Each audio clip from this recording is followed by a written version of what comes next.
the stars are very aligned, right? In a lot of ways, to not only like see all of the hype and like the real things that are happening in manufacturing going on right now, but to actually incentivize people to move back into this field. And, one company is great, but we need more. And so I'm hoping as more entrepreneurs and founders jump into the fight, there's so many problems to solve, honestly. I don't want to say that startup companies are kind of like, the last bastion of hope, but I think that they can be the vanguard for it. Nearly a year and a half after our conversation first aired, Aaron Slodov and Atomic Industries have reached an important milestone, having recently announced the close of its $25 million Series A, led by Mac Venture Capital and DTX Ventures, with participation from Narya and others to accelerate the rollout of its AI-driven manufacturing platform. With this funding secured, Atomic is expanding its software-defined factory footprint and advancing the AI systems at the heart of its vision, one that has already moved from pilot to production, shipping parts to some of the world's most demanding OEMs. At its core, Atomic is working to strengthen America's industrial base by making manufacturing of physical goods more localized, more resilient, and more technology-enabled. This felt like the perfect opportunity to revisit my conversation with Aaron, where we unpack his techno-industrialist philosophy, the deep history of Ohio manufacturing, and why the future of physical production matters so much for our country today. So with that timely update, please enjoy this timeless conversation from the Lay of the Land archives with Aaron Slodov, CEO of Atomic Industries. Let's discover what people are building in the greater Cleveland community. We are telling the stories of Northeast Ohio's entrepreneurs, builders, and those supporting them. Welcome to the Lay of the Land podcast, where we are exploring what people are building in Cleveland and throughout Northeast Ohio. I am your host, Jeffrey Stern, and today I had the real privilege of speaking with my friend Aaron Slodov. Aaron studied physics in college, pursued a PhD in power systems engineering where he focused on electrical grid infrastructure and energy storage systems, had a stint at Google as an operations engineer, and then went on in 2014 to co-found Remesh, an AI market research startup, which has gone on to raise over $40 million in funding. Today, Aaron is the CEO of Atomic Industries, a company which he founded back in 2019 and has raised over $20 million for. Atomic is on a mission to exascale the American manufacturing sector, starting with the focus to make tool and die making orders of magnitude easier and faster through advanced automation.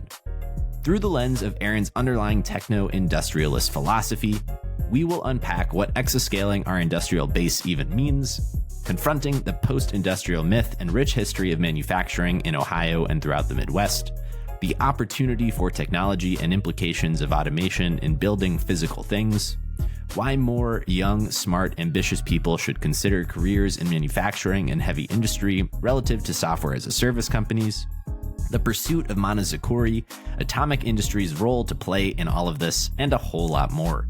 You can find a link to Aaron's Techno-Industrialist manifesto, which he published in February of 2024 and which has gone viral in pockets of the internet, in the show notes to this episode. This was truly one of my favorite conversations on the podcast so far. Aaron's passion for applying technology to solve big picture social and scientific problems, and his ambition in building companies to that end, is genuinely inspiring.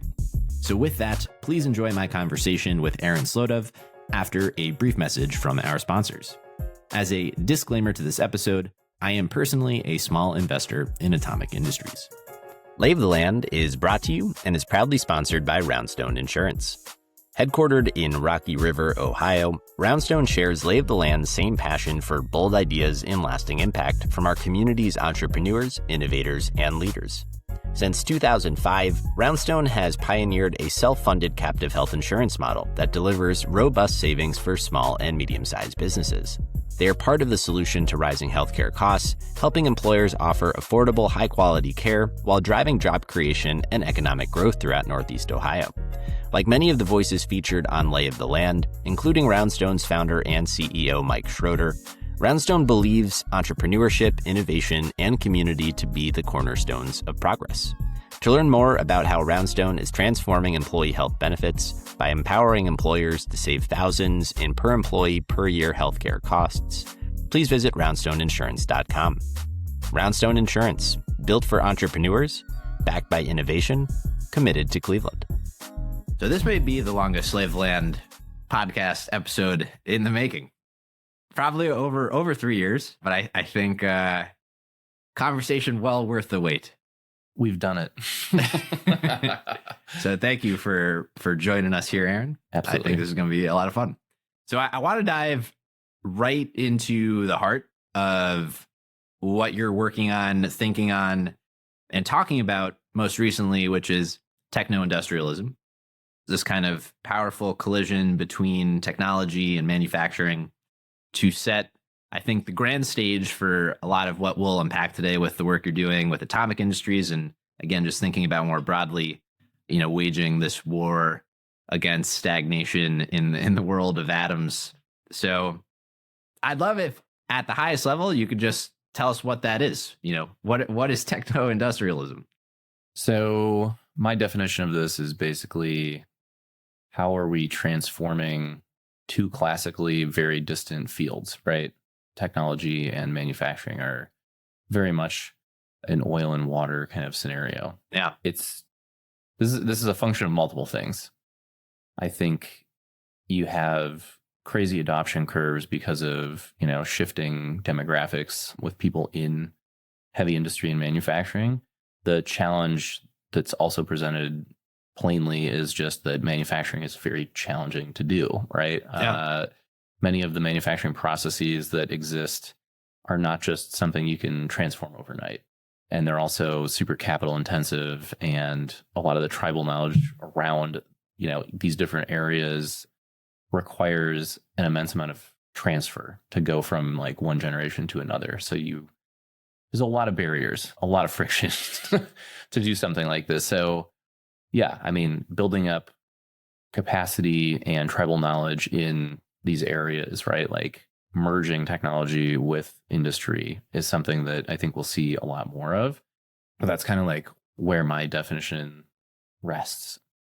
I have a lot more I can go into on that. But, and when we'll get there, we'll unpack, I think, the entirety of the manifesto as you put it down into words and galvanized for all of us to look at. But I thought a fun way to explore, your own inspiration for it and some of the work you're doing with Atomic Industries would be to unpack your call to arms, if you will, kind of applied to yourself, because you had this impassioned part of your manifesto that was urging top technical talent, to leave lucrative and prestigious jobs in the technological world, which has afforded them, a lot of real capital, social capital, to take up, this entrepreneurial arms to combat the hard industrial challenges that you've begun to introduce here.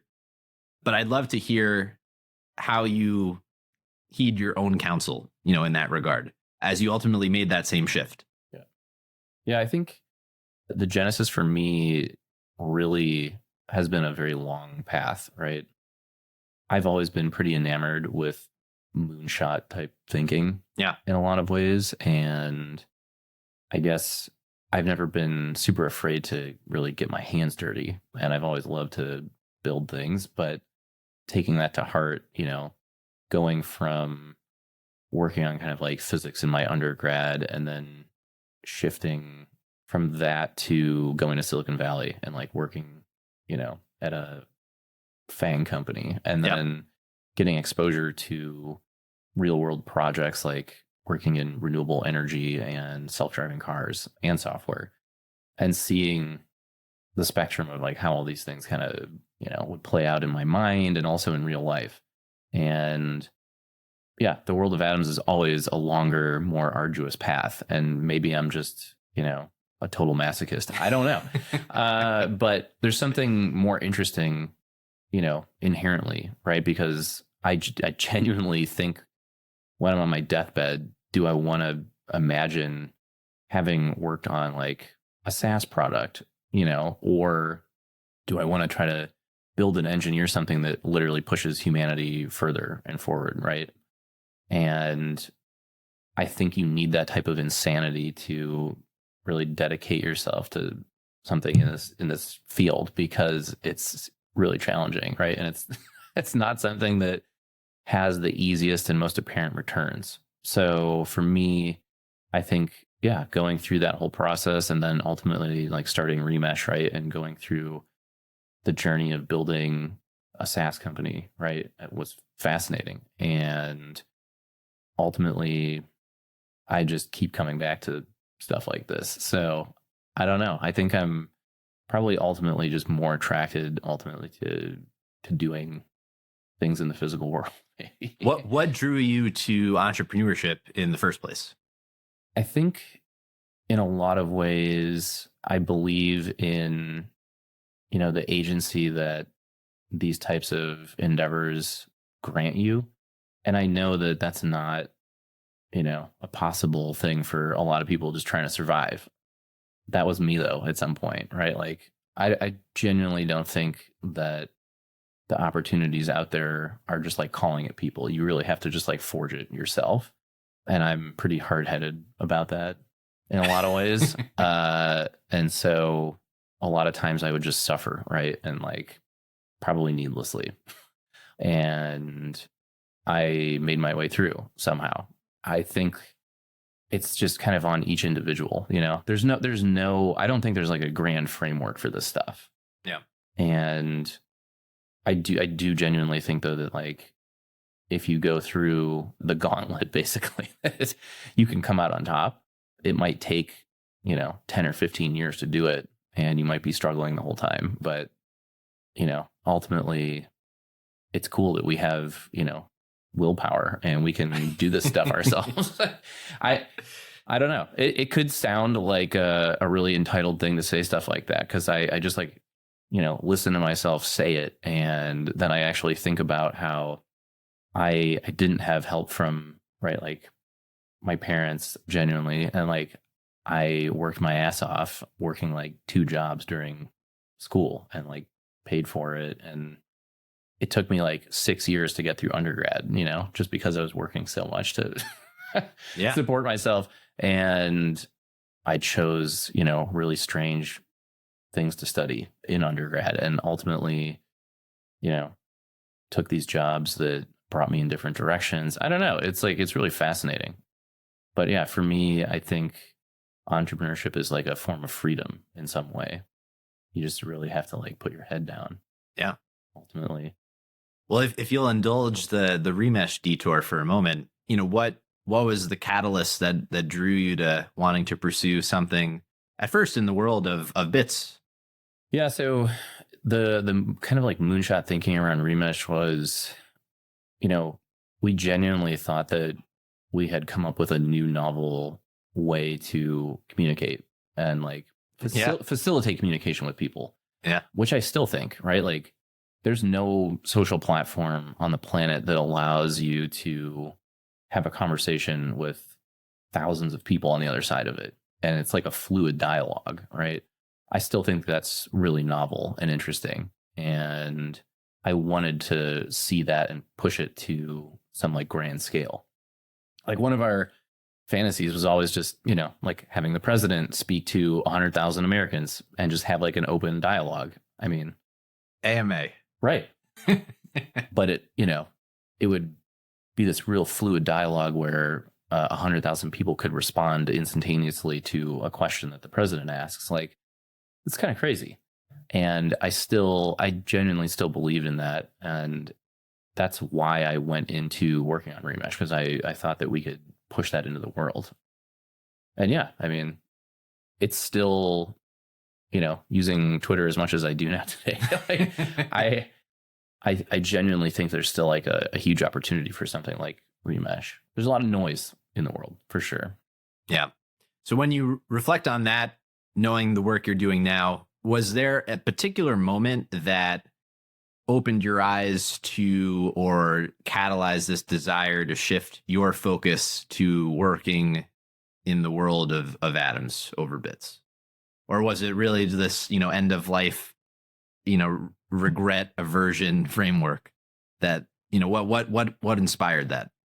Well, there's a really specific story that kind of led me to this. But yeah, after I stepped away from Remesh, I picked up a couple side projects. Yeah. While I was trying to just reset. Mhm. And one of these was making a consumer product, and it was something that I had to get manufactured. Yeah. So I think the interesting part about this was I genuinely didn't have any exposure to manufacturing up to this point. So I had asked some of my friends that still worked on hardware teams, at big tech companies and just out in the world. And a lot of them told me, you need to go find a supplier to make this thing that you want to do. Yeah. And I was like, okay, like, what the hell is that? And they're like, go on Alibaba and look for, like a factory in China and send them the designs for your stuff and they'll turn it around. Or go to some American suppliers and they'll charge you like 5 times the price and it'll take longer. So this whole thing was really fascinating because what I was trying to make were toys, basically. Right. These were like little figurines for Warhammer and D&D. I didn't think this was a big deal.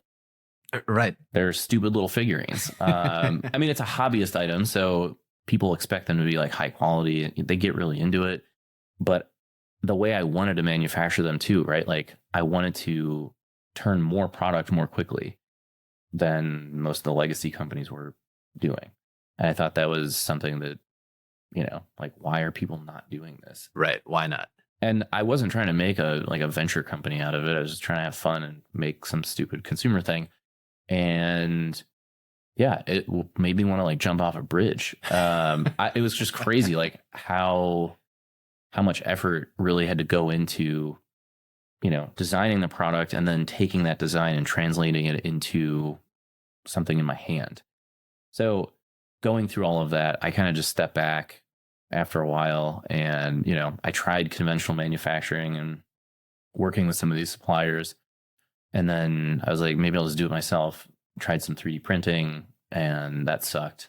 But ultimately, yeah, I just imagined that if I'm having this many problems as like a nobody trying to manufacture like a stupid toy, I can't even imagine how this extrapolates to like global scale manufacturing. It must be orders of magnitude more frustrating, painful, challenging. And it is.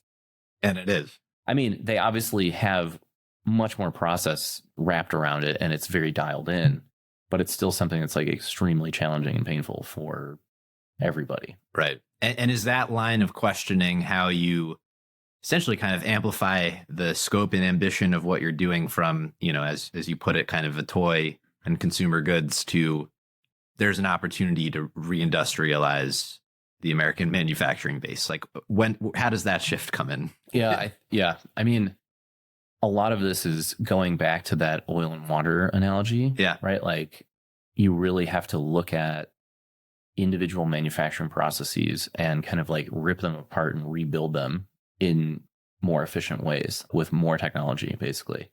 And I genuinely do think that, Tesla is a great example of this. And it's not just like Tesla's the only people in the world doing this, but they're very forward thinking in how they do it. Yeah. And it's also really challenging for a lot of existing well-established mega companies that do manufacture things to like transform their production lines. It's not just this snap of a fingers.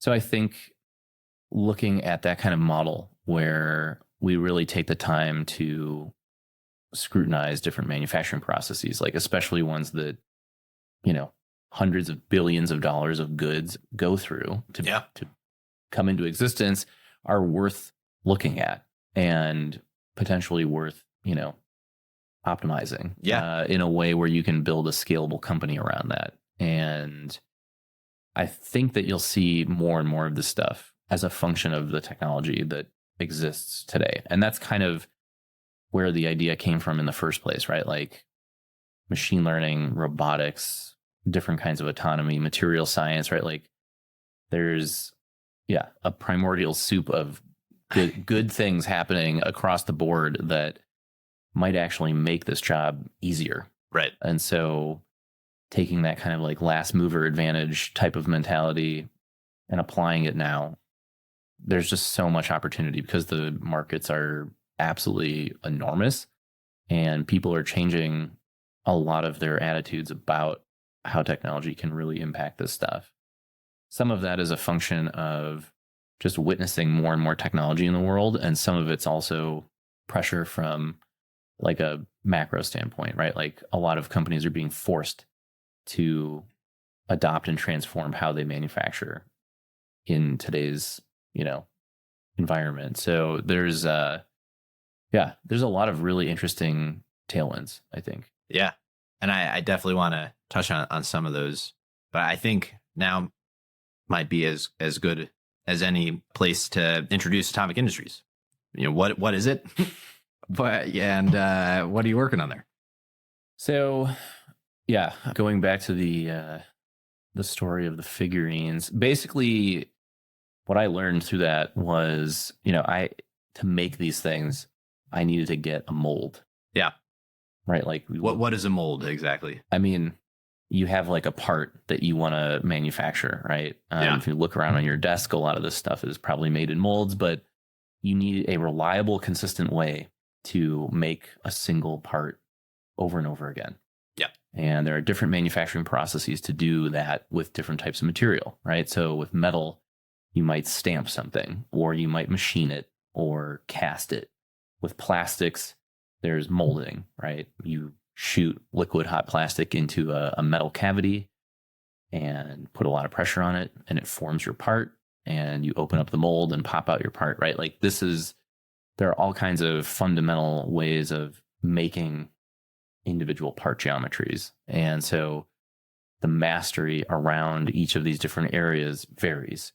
And, there's basically like a translation layer where you go from a design to making this mold for that part. And it's fascinating. I mean, this is the kind of mysticism, right, around these trades, because this is not something that you go to school for. It's right. Not an engineering field. You sit in a factory for 2 decades, right, and learn how to solve these problems over and over and over again. And to your point, I think to most of us, it's entirely obfuscated. Like, I don't know who on average has exposure to the manufacturing process. You just get the product. Yeah, genuinely, like if you were somebody like me, you might be a little bit more connected to it because you have to go through all the pain, right? Of right. Presenting somebody your design, and then they're going to scrutinize your design for manufacturability. They have to tell you, right? Like, this angle is not good, right? Like, I can't use that in a mold, or this feature that you have here is actually just not manufacturable. So you have to scrutinize the design first before you even design the mold to make that thing. So there's this whole process of tying like end-to-end knowledge, right? From like how you design the tool, how you machine it, and then put it together, and how it works in a factory to pump out your thing. So the best humans that know how to do this stuff have that kind of end-to-end knowledge, and they can just, without any software or simulation tools, they can just look at your design and, they have a vague idea of how challenging it's going to be and how much it's going to cost and how long it's going to take.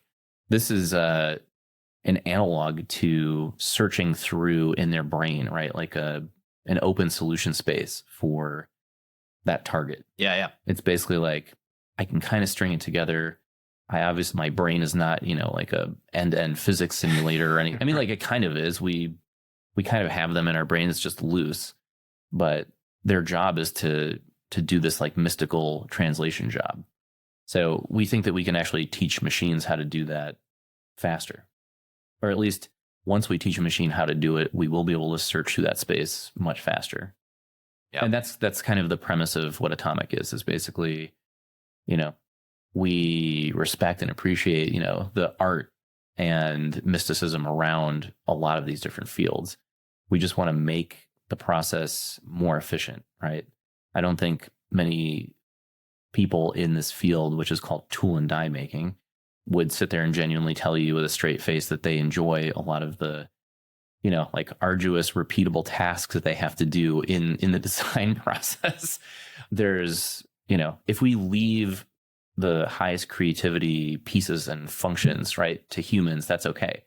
Because even taking away 90% of the low-hanging fruit would be enormous for what they do. Right. And which is what we've always done with technology. Exactly. We're not trying to build a faster horse. Right. Right. So, okay, a lot of directions we could go from here. Let's layer on, I think, some of the headwinds, tailwinds context, I think that, a lot of which you lay out in the manifesto itself, but I think will add to, the color of Atomic's story here.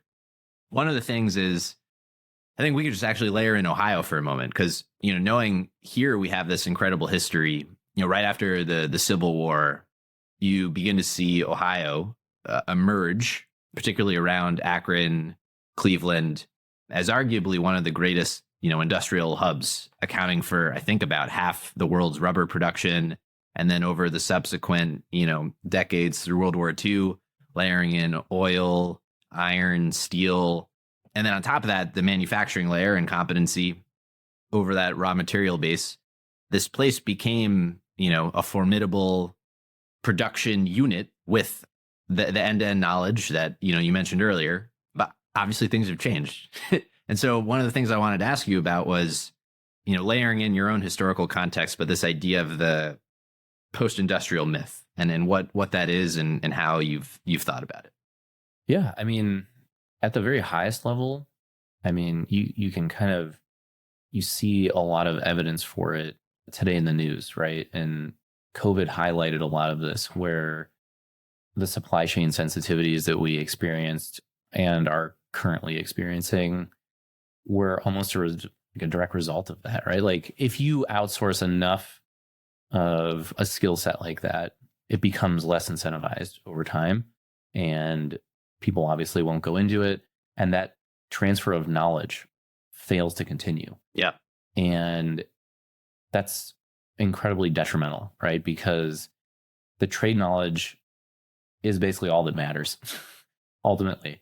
So yeah, I think you really see some of this stuff appearing in the news today, right? And I talk about this with building submarines and artillery and semiconductors. Yeah.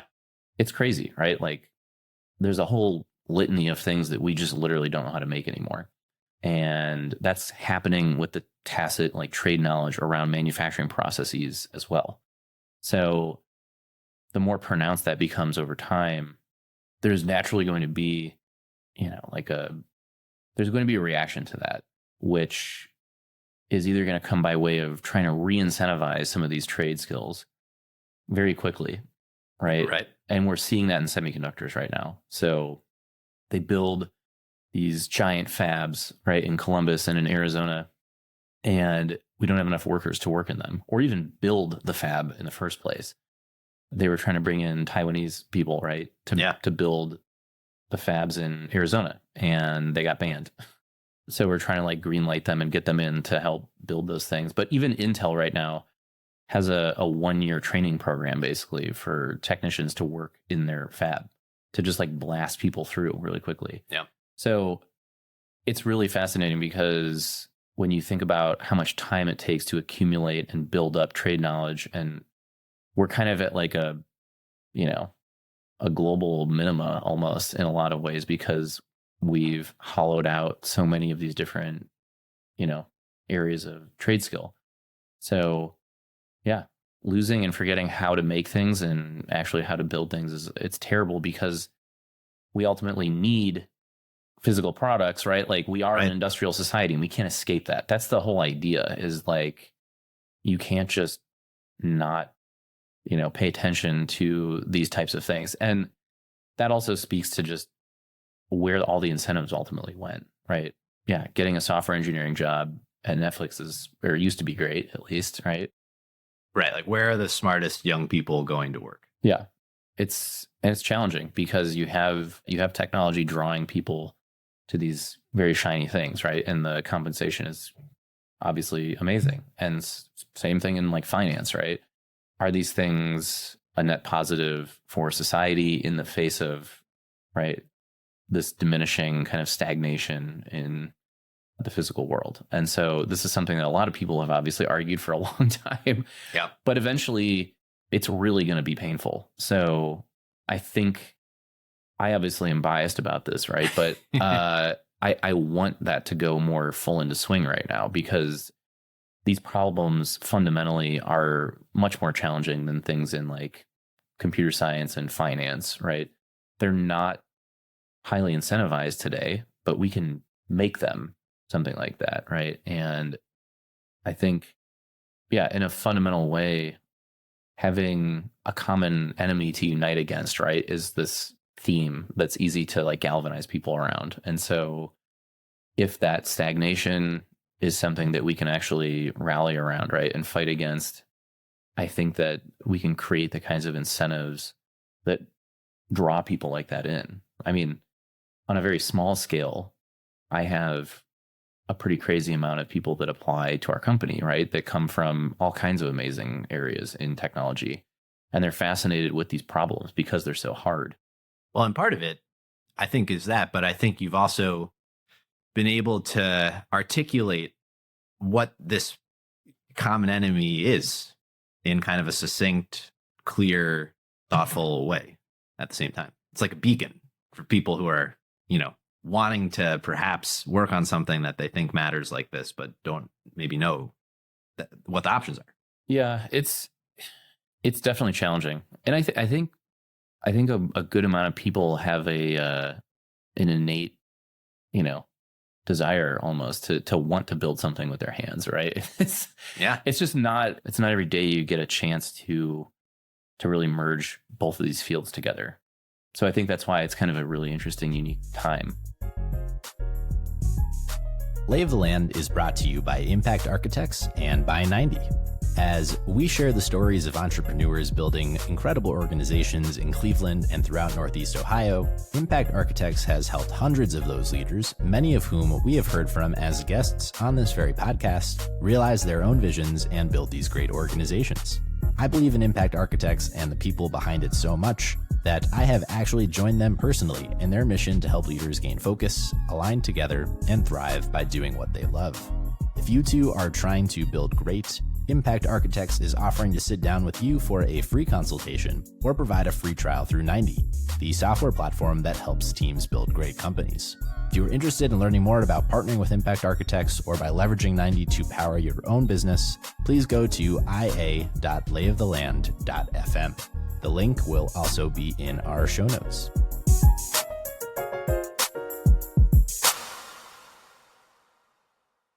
So what is Atomic's role to play in this techno-reindustrialization? And I'd love to also just introduce another terminology here that you can layer on, which is exascaling. Yeah, so the idea of exascaling is something I stole from computing, basically, right? It's a measure of how many basically like operations per unit of time you can get away with ultimately. Yeah. In like supercomputing, right? So I kind of think about the industrial base as a giant supercomputer, or like AWS, basically. I just kind of imagine it as this obfuscated layer where we need to make a submarine or, 10,000 drones or something. We should be able to do that in a pretty flexible, adaptive way, from the raw materials all the way through the manufacturing process, and then obviously like distribution. But I think exascaling the industrial base in my brain is kind of how I laid it out in this, manifesto, where you've got these different layers of all the applications, and these are things that you want to make. Yep. And then the middle is this layer of execution, which is like the raw trade skill and knowledge of like how. And then the bottom layer is like the capacity. So these are the, machines and the factories and the raw materials that you need to go through that stack and actually perform, the miracle of production. So in a lot of ways, there's no shortage of applications, right? Like we can all come up with really cool stuff. Yeah. But we still need to improve the other layers, right? Like execution and capacity. If you can't scale those along with your application layer, you're kind of just where we are right now. Like treading water, basically. Yeah. And I think that when you look at any manufacturing process that leads from the kind of ground level up in terms of throughput, right? Like, I want to produce more submarines. What do you like? Take apart that entire supply chain, right? And understand what it would take to actually make more than 4 submarines per year, which is basically what we can make.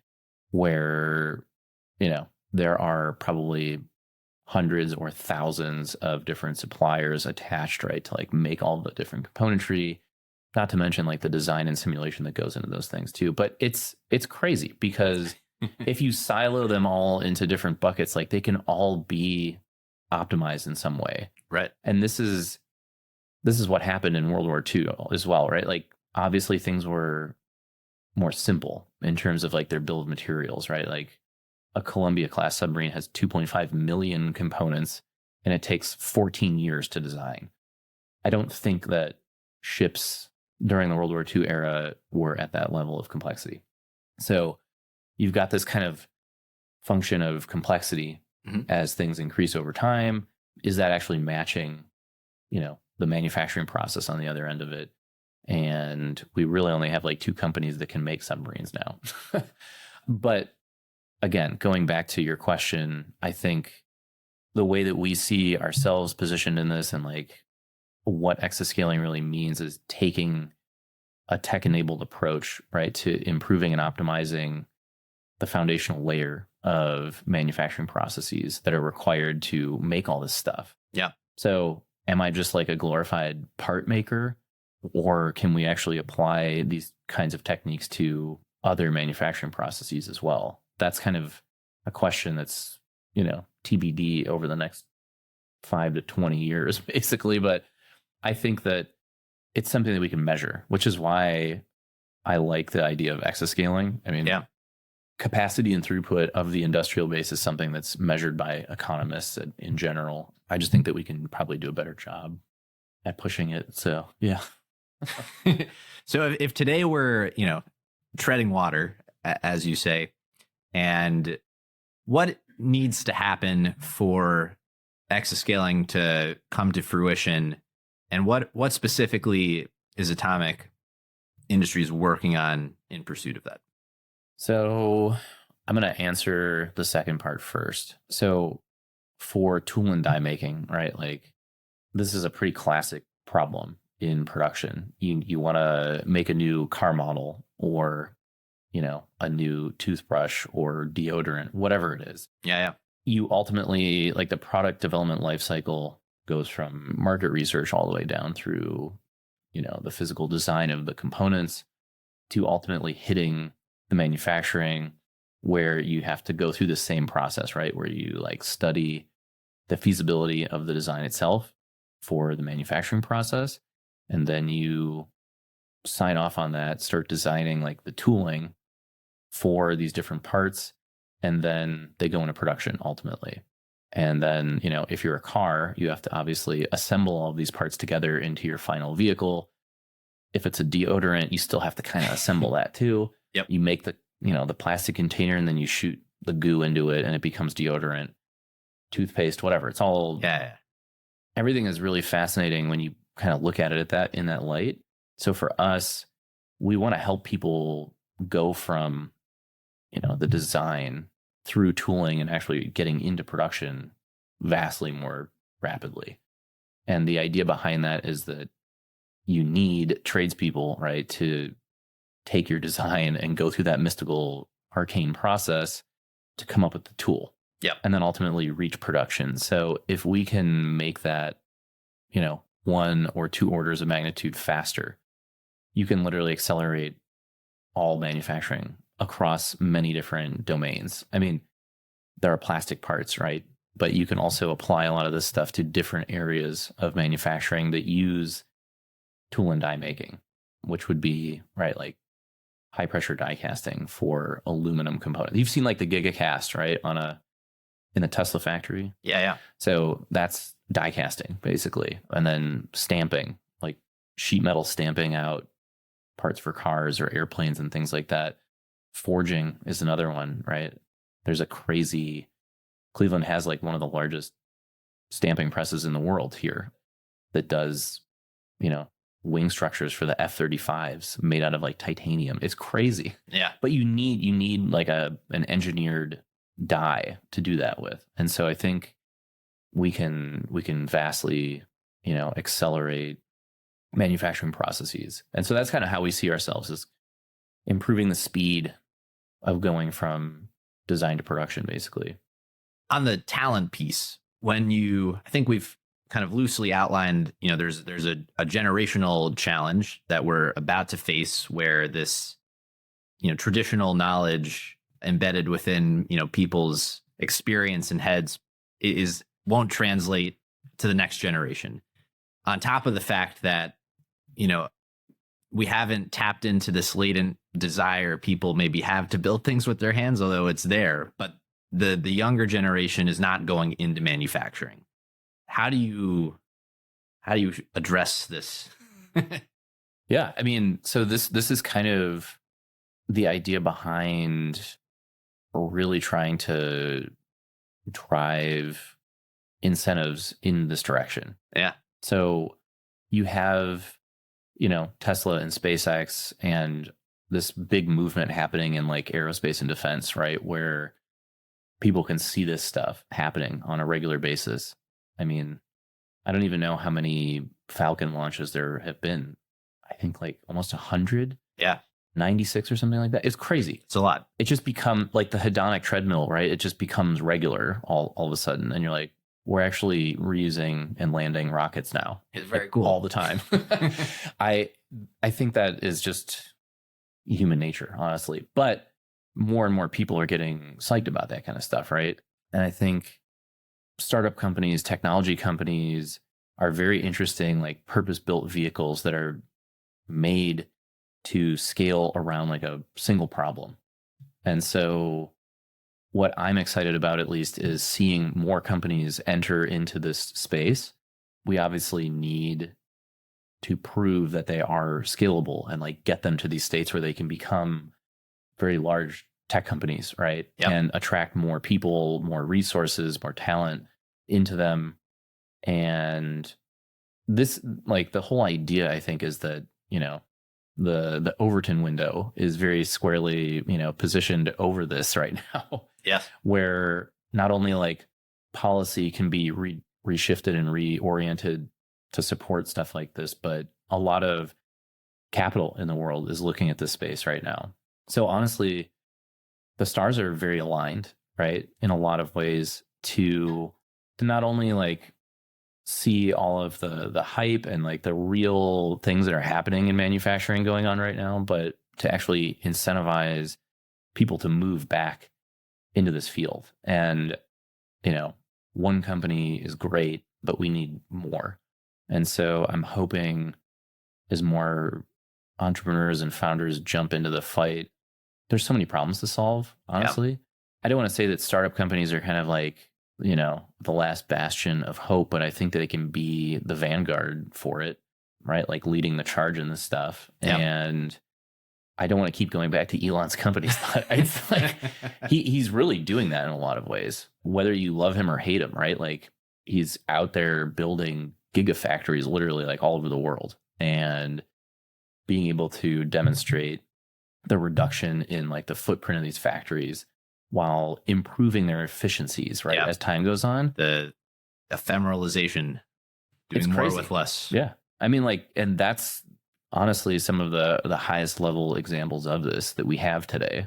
But I think that's possible in so many different areas. So I think, we want to move in a direction where maybe you can make as much working in a factory, like a future factory, as you could at Netflix, and maybe it wouldn't be some like garbage union job. Right. It might actually be like a cool, more tech oriented job where you get equity and you can get rich working, like this would be new wave industrialism, basically. Right. And with that, the prestige and, as a respected path.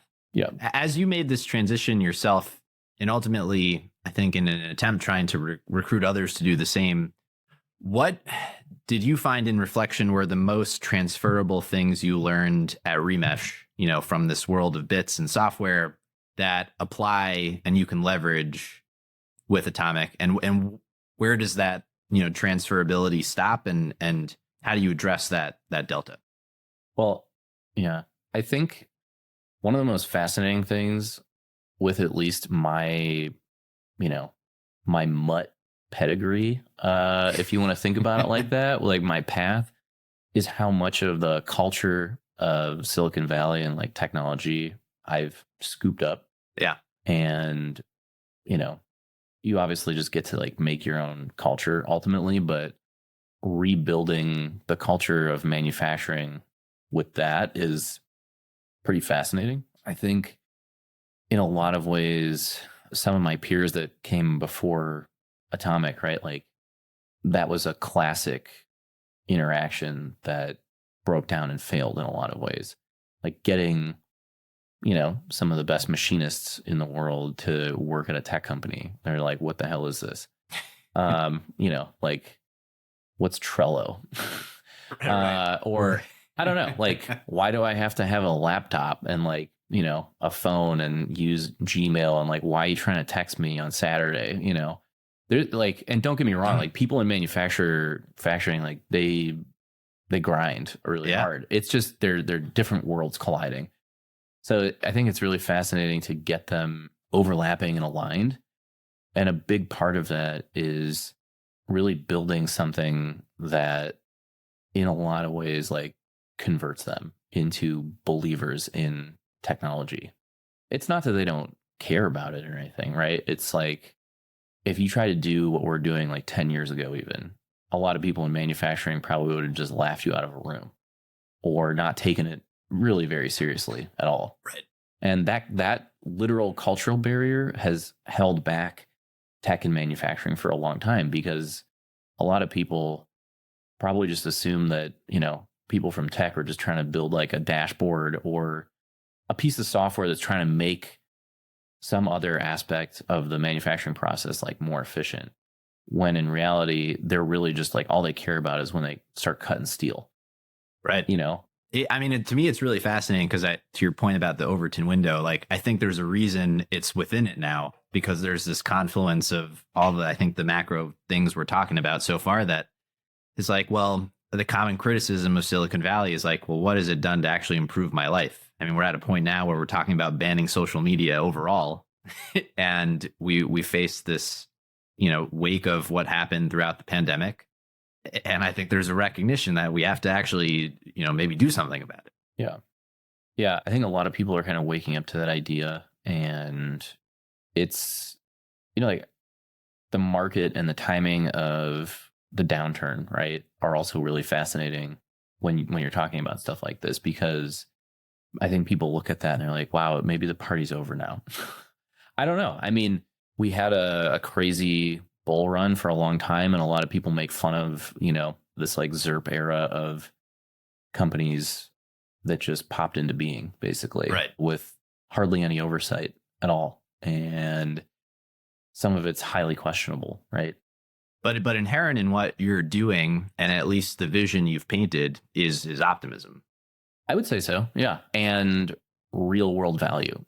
Yes. Like it directly translates to making the real world, more positive in a lot of ways. So it's not that I'm, if you make manufacturing more efficient and like higher throughput or whatever, does that translate to just making more garbage, I guess, in the world? Or no, right? Like there's a real need for physical goods, as we know.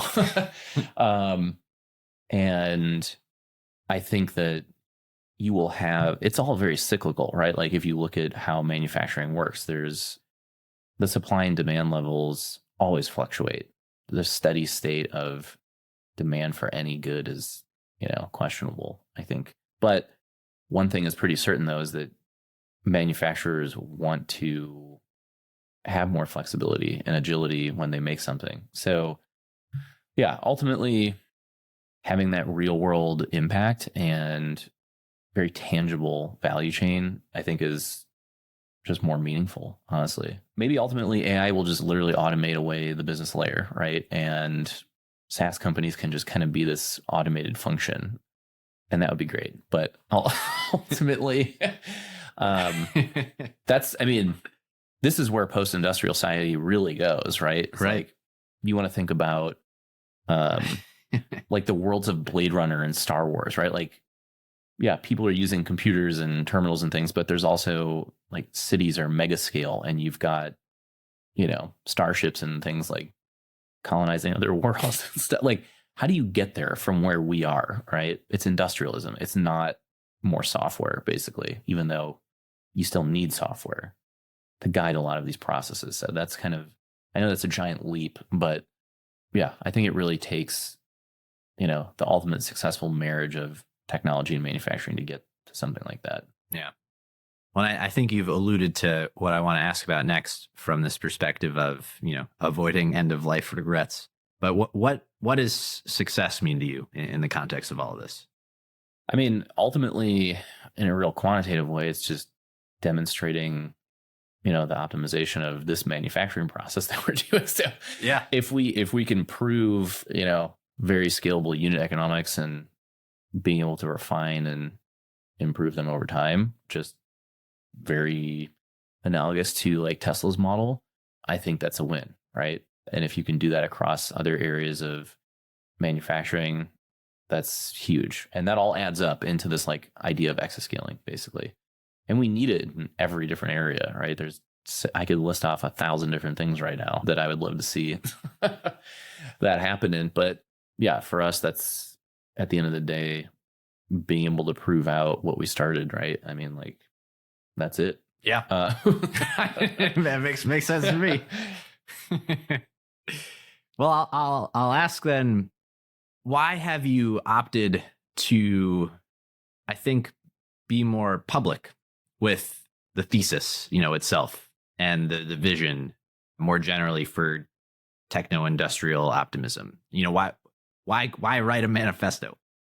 Well, yeah, I mean, I think it's important to at least have a framework, and I'm not like deeming my framework as the framework, but I think it's a good start to one, at least. Yeah. That's my idea of kind of like open sourcing something, right? Just put it out there. Right. And get the feedback of the public. Yeah. I mean, I think in a lot of ways, it's super challenging too to think about what improving the industrial base even means, because it's so vast and, ubiquitous in a lot of ways. So having a framework with potentially even like a roadmap is something that, is super valuable to people trying to work on this stuff. And I discovered the problem by just running into a brick wall, with right. with my face. How do I make this figurine? Yeah, pretty much. And I think there's a ton of really driven people looking for stuff right now, in this world. And I think as more incentives open up, especially if more funding comes down the pipeline for, reindustrialization, yeah, there will need to be, I really don't want to say this, but I think there has to be a little bit of like thought leadership. I really don't want to say that phrase ever around this stuff. I mean, like, I'm just out there building one of these companies right now, and this is kind of the internal model that I came up with for it. And so, yeah, I mean, I talk to people all the time about, what they could potentially go into and work on. Maybe next should be like a tech tree or like a roadmap or something of areas that people could attack. Yeah, I like that. What is Monozukuri? Oh, well, so yeah, it's a really interesting Japanese principle, like, to their culture and society, which is, it really just boils down to the idea of like knowing how to make something is key to like their success, basically. And they celebrate it. It's kind of like an internalized nationalistic principle, basically, like being able to make a certain thing, right? And like the knowledge wrapped around that is something they hold very like highly. Yeah. and it's not something that we hold highly. Not at the moment. And, you know, like, I genuinely, I don't think that, you know, the American industrial base is like about to explode. We're still like number 2 in the world, right? We're overall kind of all over the place in terms of how we rank in terms of, you know, GDP per capita, in terms of like value add in manufacturing compared to the top like 20 countries that do this stuff. Because some really small countries are obviously like way more productive and have higher output per capita. But yeah, that idea it's fascinating. It is fascinating. And we like, I want us to be able to internalize something very similar, right? And that's kind of like the idea of we're losing touch with the physical world, and we need to kind of like rein it in. And we have an amazing opportunity to do that using technology. So it could be some kind of like cybernetic monozukuri, right? Where it's like we basically teach machines how to do a lot of this stuff, but at the same time, we regain a lot of that, you know, trade knowledge and preserve it basically like with machines, which is fascinating in its own self. But yeah.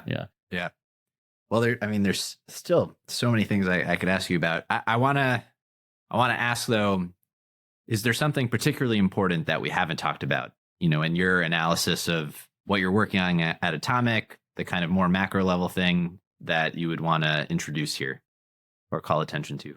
Yeah, I think like something I think about a lot too is just the policy side of this. Yeah. And it is generally something that is quite unique in its ability to be bipartisan in nature. Like, pretty sure everybody agrees that we should have more capability stateside and domestically, and that the security of the industrial base is obviously like very important. Yeah. Especially in the face of, you know, potential global conflict or destabilization. I mean, the trend of deglobalization right now is fascinating, right? And I think you'd find people that would argue different sides of that itself. But overall, I think it's accepted that we're kind of moving that direction. And that's one of those like macro forcing functions. And ultimately, the policy around it, which I think there's 2 very distinct angles. One is basically we need to make more stuff in America, right? Yeah.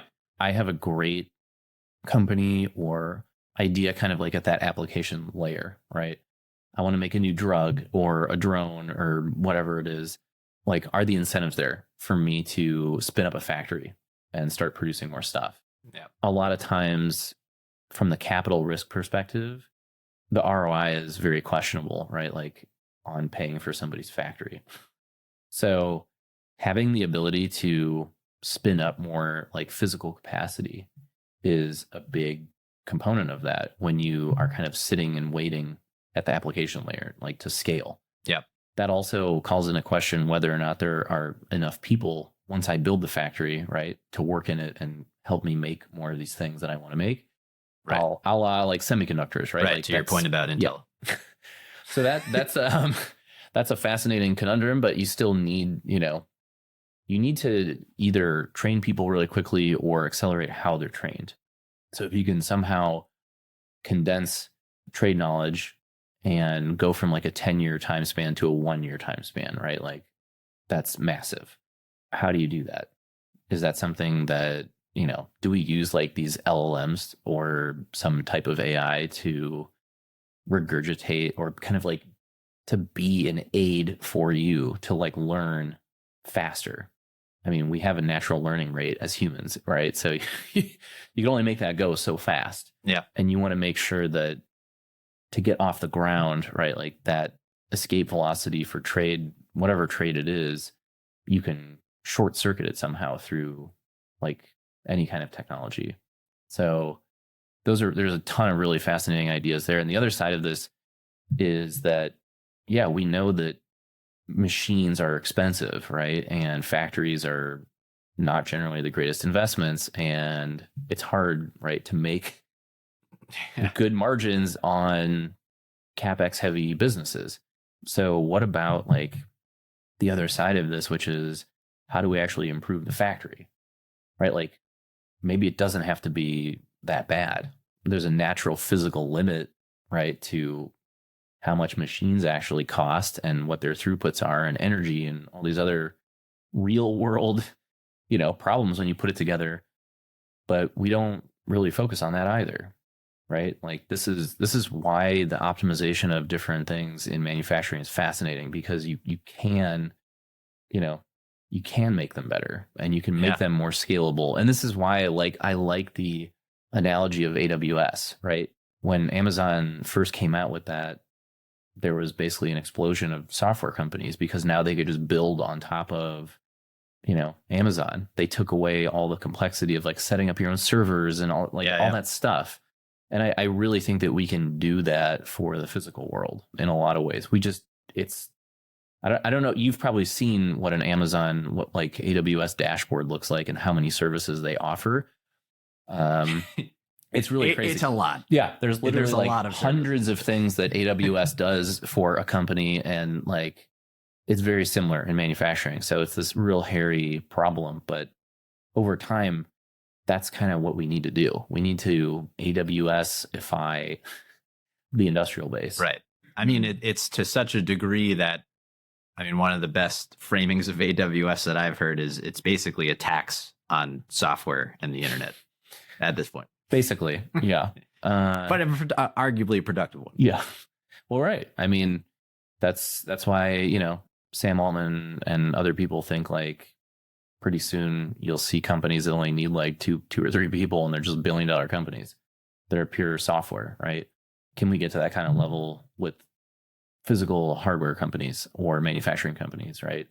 Yeah, there's a tremendous amount of bad capital allocation that could be redirected into stuff like this, right? That just has so much more value, ultimately. And these types of companies are, I think the other problem too is there's not enough sophistication around how these things play out, because this is really a frontier, a very new frontier, and we don't have many good, comps on companies doing stuff like this. So it's hard to compare like what a multiple would be on, a true like cybernetic manufacturing company, if you want to think about it like that. Yeah. But man, it's exciting. It is. Yeah. I mean, it's up to so us. compelling as well. Yeah. We really have to prove it out. So who knows? I think there's a really interesting frontier out there to be explored. Yeah. Well, what an opportunity. I mean, it really is fascinating to think about. Well, I think we can work to bookend the conversation here. I'll leave a little space if you have any, parting thoughts, and then I can ask our traditional closing question. Yeah, I think just a little bit more on the policy side, because my brain kind of locked onto that a little bit. But these two distinct sides of, like, how do we use technology to improve manufacturing? And also, we need more manufacturing, right? Yes. I just think it's important that if moving forward, we do think that these things are existential threats or, areas for policy improvement, that we really take a look at areas in the country, at least geographically, that are going to be more, I guess, supportive, or I guess it is kind of like a form of support for this, but like you really want to find areas to rebuild the industrial base, right? Like obviously the Midwest has great DNA for that. From a policy perspective, is it really the best place, right? So if you get one of these companies off the ground and it hits unicorn, decacorn kind of, status, are the unions going to come like crushing down on it like a big three automaker, right? Like there's a reason Tesla doesn't have a factory up here. This is the kind of stuff where it's very, very, culturally combative, I think, and potentially harmful. For something like this to really flourish here. I don't know, but I genuinely hope that we can like explore that and move beyond it if it is. But I share that hope and desire. I just don't want ourselves to shoot ourselves in the foot. That's all, because there's like a massive opportunity for it. Right, but it does require overcoming short-termism. Like you have to. Yeah. We would have to collectively invest for the long term. A big investment. Yeah. And also just get over those kinds of like cultural humps that I think keep Silicon Valley culture and thinking from merging with, this old world, salt of the earth kind of Midwestern mentality, which is also great. But if they can't work together, it's going to be, probably just have to go to Texas or something. Right. But, it's worth saying out loud because practically, right, that's what's happening. Yes. And it's really like, to me, it would just be a total shame, right? Because this really is like the most fertile ground to do this. Right. And I mean, harkening back to that history piece, I mean, there was a point in time where it was like literally half of the world's stuff came from this area. Yeah. And the Midwest was basically, between Ohio and Michigan, the highest salaries per capita in the country were here. Yeah. So I'm not saying we can make that happen again overnight, but potentially, in the future, that could be a reality. Yeah, it's fascinating. It is. Well, with that, I'll ask you about Cleveland. And, well, the traditional closing question is for a hidden gem, for something that folks may not know about that perhaps they should. I think this is something that like popped into my head the other day, and I tweeted about it a little bit. But in storytelling, I think that there's a fascinating, endless refinement kind of property to storytelling that, I mean, genuinely, I don't care like who you are. Like everybody's pitch or story can be improved, and you will find ways to do that. I always find myself thinking about, how I said something and being like, wow, that's actually, I should just do that. And I know this is probably like not a really interesting realization for a lot of people, or maybe it is, I don't know. But I think telling these stories can be very tiring, right? Like repitching the same thing over and over and over again, but which is almost the nature of the job. It is a lot of the job is doing this. And maybe that's why it's this little nugget of wisdom, I guess. But I think, yeah, like discovering that in, the stories that you tell, or even that you pick up over time, over and over again, is a really fascinating property, and something that I don't necessarily like pride myself on that, but I just find myself doing it almost just through osmosis, I guess, of doing this over and over and over and over again. Yeah, I would say that that's kind of my weird little nugget, is that having this repeatable, endlessly refinable like process of storytelling is incredibly valuable for some reason. And I think it's not everybody needs to tell stories all the time, but it's cool. But it's certainly requisite for founders. Sure. Yeah. I would highly recommend anybody, trying to get out there and do this stuff to seek that out, basically, like in their own storytelling. And what about Cleveland? I have so many high hopes. The reason I wanted to throw in like the storytelling thing is that after going over this so many times now, right? Yeah. I really always, and this might just come back to like me being a masochist, I guess. I don't know. I really don't know. I look at this place and I genuinely see, like empire building kind of potential. And I want that for here. I think ultimately, yeah, some kind of grand opportunity or vision has to collectively be bought in, right? Yep. And like, again, this is just why I think this story is so fascinating, because it is our DNA. And if there were ever a time to do this, it would be now, in the near term future, right? Yeah. If not just right now. And so, yeah, my hopes and dreams for this place really kind of squarely rest on the reindustrialization efforts of the United States. And I think it's just honestly like the most perfect place to do it. I share that sentiment wholeheartedly. I mean, if the hidden gem of Cleveland is the latent potential that we can tap into right now, I mean, that's pretty good. I think that's what I'm saying. Yeah. Yes. Well, I appreciate that sentiment very much. Wow. I mean, yeah, fascinating stuff. This was awesome, Aaron. Thank you. Well, thank you. Good to finally ultimately do this, and hopefully it's not the last one either. I hope not. Yeah. Well, yeah. Wow. If folks had anything they wanted to follow up with you about, what would be, where can they find you on X, Twitter? Where's the best place? Yeah. X/Twitter is good. It's probably the best place, actually. Yeah. What's your handle? A physicist, all one word. Perfect. Sweet. Well, thank you again. Thank you, sir. That's all for this week. Thank you for listening.